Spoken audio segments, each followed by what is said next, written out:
Good afternoon, YouTubers, and here we are in the bowels of the escort. Hello, man, sir. Oh, bye-bye then. So, yeah, a bit of an uneventful day today. The power went off, so I wasn't able to cut anything, and the internet went off, so I wasn't able to sit on my ass.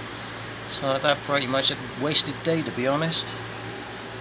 We've got the engine into there. That's the sump pan.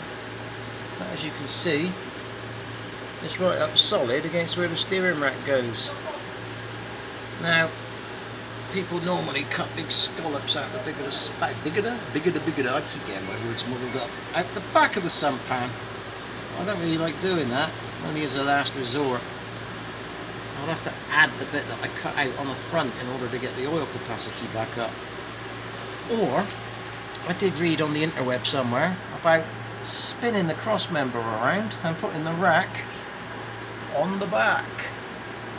So that's a possibility, because there is a bit of a kick in there, which would allow the engine to come back another 2-3 inches, which is what I want. So tomorrow, what I'm going to try is dropping all the cross member out. I'm also going to space it down. Probably going to space it down at least an inch there.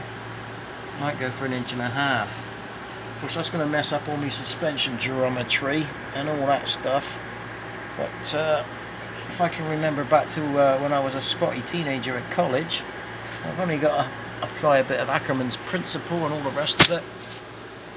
I might be able to get it back on track again. Track again, if you excuse the pun. So that is where we're at down here. And if you put up with me groaning, well, I just get up.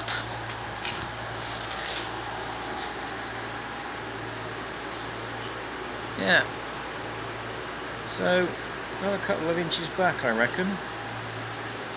Just to give me enough space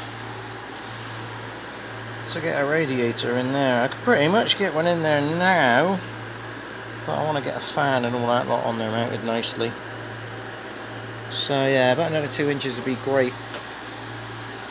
And 1 inch down would be nice as well.